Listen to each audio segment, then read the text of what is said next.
Good morning, guys. Welcome to Self-Help Maths Academy. And today we will discuss about the periodic functions. So let's understand what is this periodic function is all about and examples and how we will geometrically interpret it. So all this discussion we will do today. So let's start with the definition of the periodic function. So we know that a function f of t is said to be periodic function if there exists a positive real number p such that f of t plus p is equal to f of t. This is true for all the t belongs to the domain of this function. So here what is important, you can it says it this particular definition says that f of t is periodic. F of t is periodic if and only if there exists the positive real number say p such that f of t plus p is equal to f of t, and this has to be true for all t. If that is the case, then we call f of t is a periodic function of the period p. So now let me make it clear with the help of some simple examples. So here you can see that I have drawn one graph. So this graph indicates that here if I drawn this graph, so here you can see, I'll just change a color for better understanding. So this is say 1, 2, 3, 4, 5, say 6 and continued here -1, -2, -3, -4 and so on like this. This is our y-axis and this is our x-axis, and here on the real line I'm taking. So here it is plus infinity to here it is minus infinity. So if I take a simple graph say this way, okay, so here I'm taking one simple graph, so like this. So here also in the left hand side also it has this structure. So if you're able to find the similarity, and moreover the height of this particular the graph is same, okay. So here if you see that at some interval again, if I see in this interval, if you see each interval, try to observe each regular interval, this particular the picture, this part is repeating. So this graph is repeating. So by taking only this interval, I can just, if I cut this interval and again I paste it here, again I'll get this. Again, if I cut this and I'll paste it here, again I will get the graph. So what I'm trying to say here is, if I have this part, so this part, if I just cut and I paste it here, I'll get this. Again, if I cut and paste it here, again I'm getting the same graph. So when it is happening, you can see this is happening in the regular interval of this 2. So here, if I take t, this is equal to 2. So some may tell me that, some may ask that, ma'am, not only in the regular interval of 2, even if you take 4, up to 4, if you see, this is your graph, like this it looks like. So you can just cut this part and again you can shift it. So you will be getting what? Same way. You will be getting, say if I just cut and shift, then I'll be getting this. And then I'll get this. So what exactly is happening? So again, I can able to get back this original graph. So t may be 4 then. Again, I may take this complete thing, like say from 1 to 6. I can just take these 3 graphs and again, I can cut this graph and again I can paste it. Again, I'll get the original graph. So what exactly is happening? T may be 2, T may be 4, T may be 6. So this implies, so T may be the period T, or you can say in this situation I'm talking it as P. So here P, it may be 2, it may be 4, or it may be 6, it may be 8 and so on. But what is the smallest among them? Where it is happening? It is T is equal to 2 or P is equal to 2. So don't confuse. We will denote just P or T. It's just a notation. Okay. So here P is equal to 2 is the fundamental period of this particular graph. So what exactly is happening? Actually, basically, I have given here the note. Periodic function is a function whose graph repeat itself identically from left to right. So periodic function is what? You can see this actually the graph. This will be repeating. After this 2, again it is repeating. Again after for this, again it is repeating. So identically in the periodic functions, the graph will repeat itself. So that is the important property, you can say, okay, of a periodic function. Okay, so this is one thing. Now let me take the example. Now, if you take the basic example like sine, cos, tan, let me just show you with the help of the graph how the sine function looks like. So if you see the sine graph, so here it is, if you take this as y-axis and this is your x-axis, this is your y-axis, if you take, you can just observe that you are having this curve. You're having this curve, okay? The same thing goes left hand side also. So here if it is 0, this at the peak at pi by 2, this will be taking the value as 1, the highest value. This peak values will be equal to 1 here in the y-axis. So it is pi by 2 here it is pi, and here at again this peak, this is 3 pi by 2 here, then this is 2 pi, and so on and so forth. Similarly, on the left hand side, you can take this as your minus pi by 2, this is your minus pi, this is your minus 3 pi by 2, and so on. It is continued on the left hand side. So what you are observing, so in this case, the graph is repeating itself, where you can see this particular part. If you just see this part, this to this part is repeating. If I cut this part and again paste here, I'll get the same graph. Similarly, I can cut this graph, I can paste it again, I'll get the same graph. So where it is happening? So from which interval to which interval? From this 0, so you can see here it is 2 pi. So this length is 2 pi here. So this 2 pi. So it's not necessary that I will get directly from 0. You may cut it from here, you just cut it, you can take it up to this. So here you can see this, and so you can take this. So what is this again distance? This distance will be again from here to here, it is 2 pi. So no matter you take the graph, repetition will be 2 pi only. Okay, so it is a 2 pi, then you can take up to 4 pi. So just take this from here to here, then from here to here, up to this you take, again cut this part, paste it. So again what you're getting? Again you're getting the original graph. So this may be 2 pi, this may be 4 pi, this may be 6 pi, and so on. So what is happening? What is the minimum length? It is 2 pi. So 2 pi is the fundamental period of the sine function. The fundamental period of the sine function. So basically, if you just draw the cos function as we have drawn for the sine, so you can just observe, if I see this, this is my x-axis and this is my, say, y-axis. So here you know that cos 0 is 1. So if I take this as 0, just change the color for better understanding. So this is cos 0 is here. This is my angle, say 0. It will be taking the highest value. So this will be the graph of the cos function, and it repeats. It repeats like this. Here also it repeats. Okay. So this is the cos function graph. So here it is 0, and here what you can say, this is this is your 0 angle, and at pi by 2 the cos 0 will be 0, cos pi by 2 will be 0. Again this will be cos pi here, okay, at which this will be taking the highest value. Again this is what, so the next angle, cos, this is cos pi, this is 3 pi by 2, this is again cos 2 pi, and same way you can just apply here also. This is minus pi by 2 here, this is minus pi here, cos of minus pi is minus 1. So here you can take the value, highest value is plus 1, and here it is minus 1. Okay, so this is along x-axis, again it is along y-axis.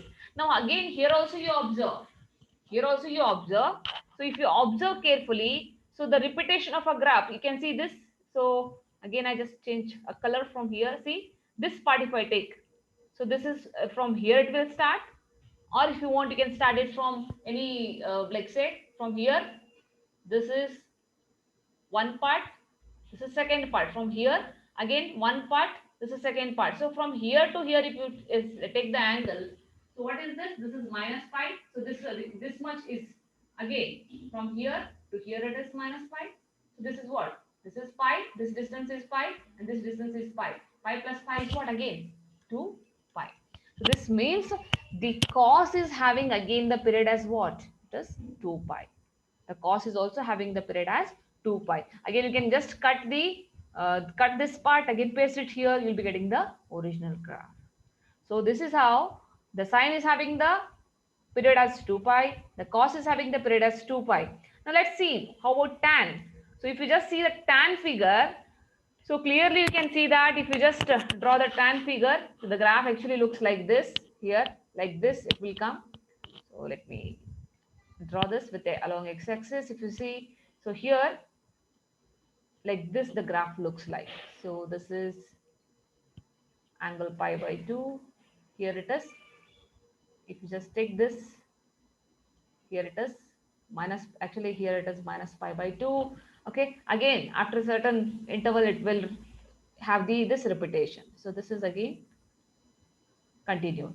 So here if you see, this graph will be repeating, this structure will be repeated. Okay, so this structure will be repeated where you can see this distance. So this is minus pi by 2, and again this is again pi by 2. So what is this distance? This is again, this is pi. So within this distance, this particular tan will be repeating its graph. So this pi will be the period of the tan function. Similarly, cot also have the period same as the tan. And again, cosec and sec, there is no need of studying it separately. So as we have studied sin and cos, it is the same way. It will take the period as 2 pi. Okay. So again, I'll just give you, now this is the graphical interpretation I've shown you.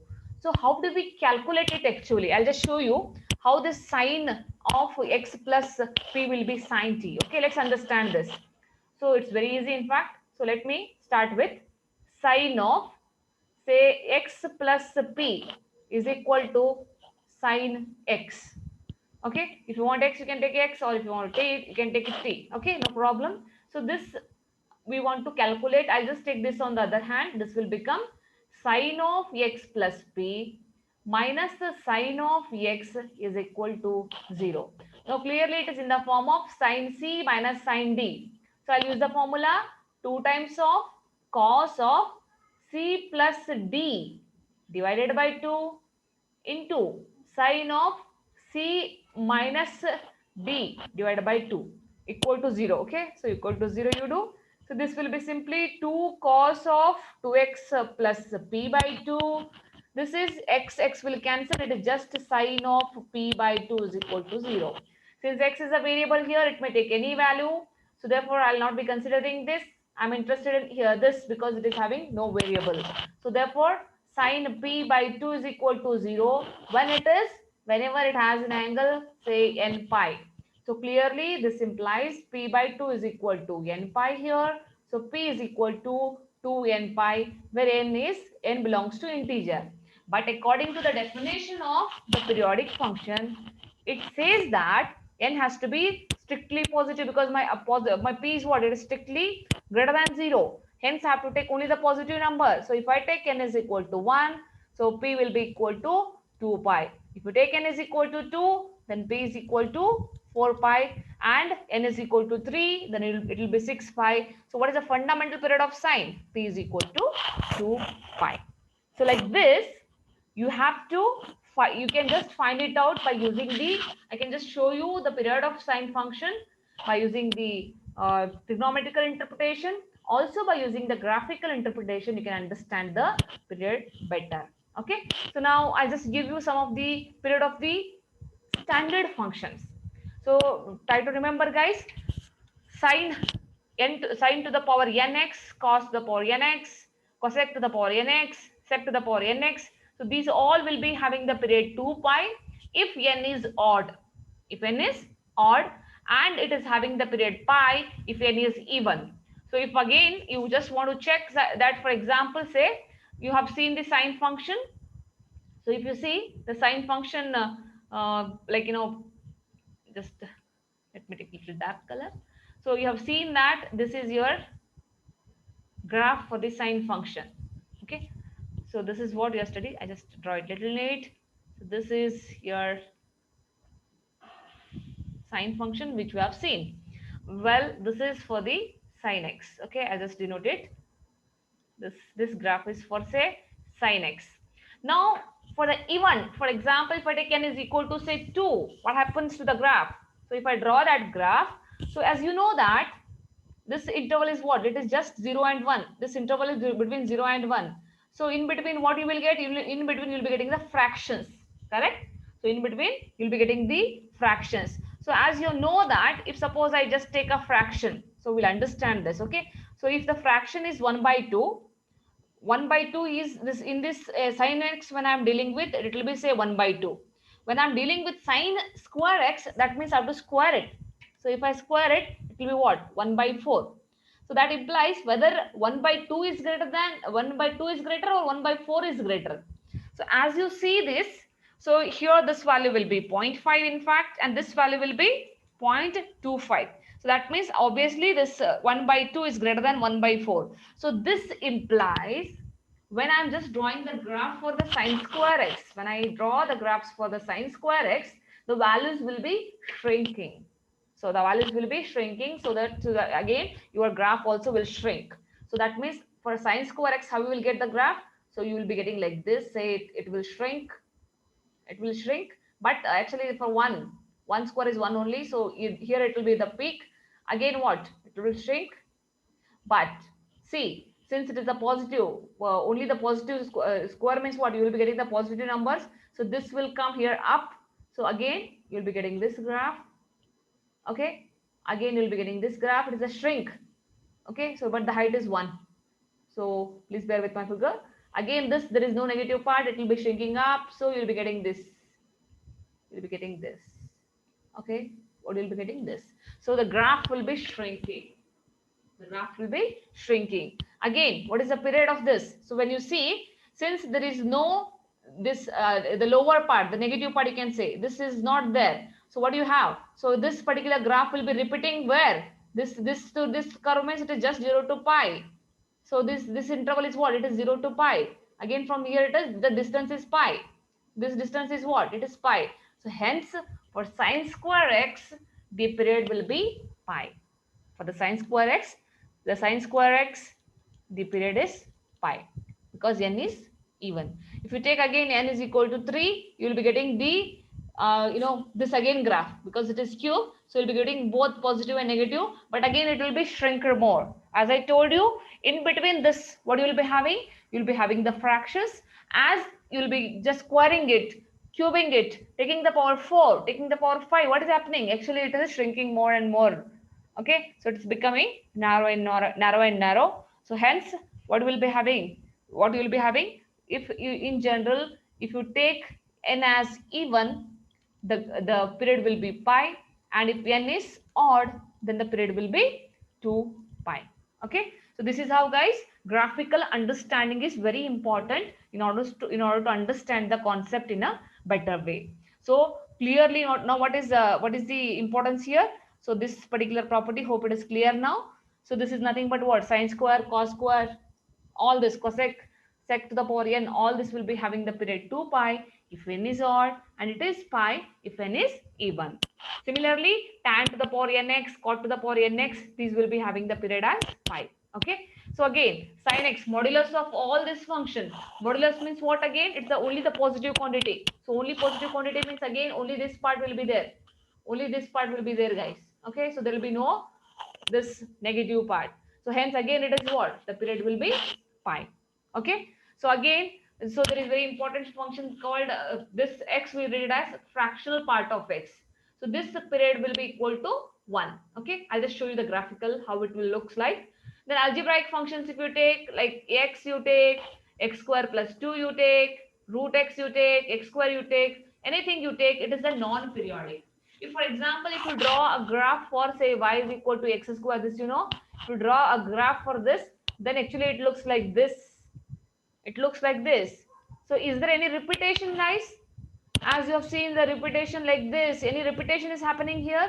So there is no repetition of the graph. So there is no repetition of a graph so that I can just cut it and again I'll get the same figure. It's not happening here. So thus this algebraic functions are non-periodic. So algebraic functions are non-periodic functions. In the competitive examination, you may expect some good questions on this. Okay. Now what about the constant function? Constant functions are periodic, but the period is we cannot determine. So it is an indeterminate period. So it has no fundamental period. That also I will just discuss with the help of say example. Now before, as I told you, let's see what is this fractional part of a function. So this we will make one more video on this. Okay, in detail we will study that function. Here I just show you the graph how it looks like. So here the graph of this fractional part of a function looks like this. So here you can see, guys, this particular graph is repeating after every length of 1. So here you can see the same. We can see here. That means what? The period p is 1, or it may be 2, it may be 3. Means what it is? So what is the smallest among this length? It is 1. So actually this graph looks like this, and the period of the fractional part of a function is equal to 1. So if you want to know more about this, so you can just wait for the next video. Okay. Here what I'll do, here again I'll just discuss about the constant function of periodic function, period of the constant function. So what is the how do we define the constant function? Say f of x is equal to 1. It is a constant function. Now I just change this x, I by say x plus 5. So again this is equal to 1, because no matter what x you take, the value will be equal to 1. So if I take say f of x plus 4, again it is equal to what? 1. If you take x plus 1, again it is equal to 1. Reduce it still. Say f of x plus 0.1, again it is equal to 1. Reduce it still, you can reduce it, x plus say 0.00001, again it is equal to what? 1. So I'm not getting any small number such that I can say that yes, it is a period, it's the smallest period, or it's a fundamental period. So what, we are not able to get a smallest p. That's the problem. So if you just at all draw a figure for this, say this is my 0, so this is 1, say 2, say 3, 4, 5 and 6 if I take. So for all these values, what is my function is defined as? It is 1. Okay, so let me take a small interval among this. So if I take this interval, say I just change the color. So here if I just take this interval, so let me take, before I was taken that x is equal to say 2, then you know that f of x plus 2, again it was say 1. Again I just take little lesser than this. So what I do, f of x plus say 1.8, then again it is 1. Take little lesser than this, say 1.5 you take, again it is 1. So if I take smaller and smaller, as small as I can cut, again I'll be getting 1. So there is no such a thing called small here. So there is something called small is not able, there is something called smallest you can say, or a fundamental period you can say, we are not able to define. So because in this you can see, still if you reduce this, so it is what? 0.00001 at all if you take, this also we can't consider as p, smallest p, because again I'll get the smallest p other than this. So like this, for this constant functions, we are not able to find out a small p. Hence, though it is the periodic function, but the value of the p will not be determined. Hence, it is periodic, but it is indeterminate. Okay, so like this, guys. Now today we have understood what is periodic function and how graphically we can just find out the p, and sine, cos, tan, how the periods will be, and constant function, algebraic functions, how they play an important role in as a periodic functions. This is what we have discussed in today's discussion. If you like the video, guys, just do comment and suggest for the suggest for further improvements. Thank you so much for watching, guys. See you all. Take care. See you all in the next video.